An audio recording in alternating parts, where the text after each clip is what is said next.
नमस्कार, मैं रश्मि शर्मा और आप देख रहे हैं वीके न्यूज। भारत अतुल्य है, अद्भुत है और इसकी वजह है इसका पुरातात्विक वो इतिहास और शिल्प जिसे देखने के लिए दुनिया भारत की ओर खींची चली आती है। लेकिन एक कालखंड में विदेशी आक्रांताओं में इसे नष्ट करने की भरपूर कोशिश की थी। कई ऐसे शिल्पों को नष्ट भी किया गया जो खंडरों के रूप में ही सही भारत की उस वैभवशाली विरासत का बखान करते हुए आज भी खड़े हैं।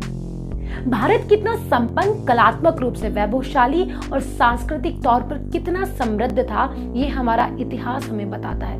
उस इतिहास को मिटाने की कोशिशें हुई, लेकिन कहते हैं कि इतिहास को कभी बदला नहीं जा सकता, वो मौजूद होता है और एक दिन सबके सामने आता है। इन दिनों विश्व में कई जगहों पर खुदाई में हिंदू धर्म से जुड़े पुरातात्विक प्रमाणों के मिलने का सिलसिला जारी है।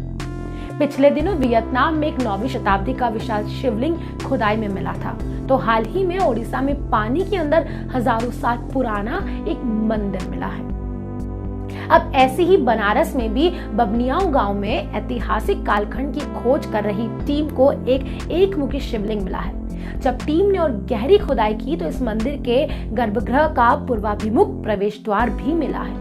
पुरातात्विक टीम का मानना है कि प्रारंभिक गुप्त काल में बने शिव मंदिर में आने जाने के लिए इसी रास्ते का प्रयोग किया जाता रहा होगा। फिलहाल आगे की खुदाई में पता चलेगा कि गर्भगृह के नीचे क्या है।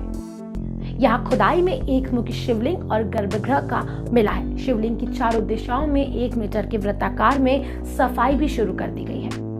उत्खनन में करीब 1 फीट लंबा भाले का टुकड़ा, मिट्टी पाथने वाली थापी एवं पूजा में उपयोग होने वाले पूर्ण कलश मिले हैं। संभावना जताई जा रही है कि उस कालखंड में सुरक्षा प्रहरी भाले का प्रयोग करते थे। थापी पर बनी डिजाइन का पुरातत्व टीम ने पिछले दिनों मिले मिट्टी के बर्तनों से मिलान किया, जिससे स्पष्ट हो गया कि इस तरह की थापी से कुम्हार मिट्टी के बर्तन बनाते थे। पूर्वाभिमुख प्रवेश द्वार पर लगे ईंट व पत्थर परवर्ती गुप्तकाल के पाए गए हैं।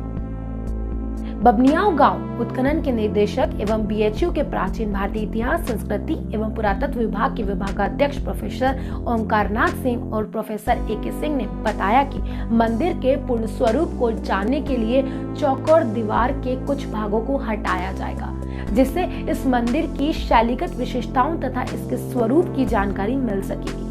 साथ ही वृत्ताकार गर्भगृह के नीचे सतह को जानने का भी प्रयास किया जाएगा। वाराणसी में पुरातात्विक उत्खनन से चर्चा में आए बबनियाऊ गांव से प्राचीन इतिहास की एक नई धारा की पुष्टि हुई है। बबनियाऊ गांव में मिले शिलालेख के अध्ययन से पता चलता है कि कुषाण शासक कनिष्क का शैव धर्म से भी संबंध था। बौद्ध एवं जैन धर्म के साथ उसने शैव धर्म को भी अंगीकार किया था।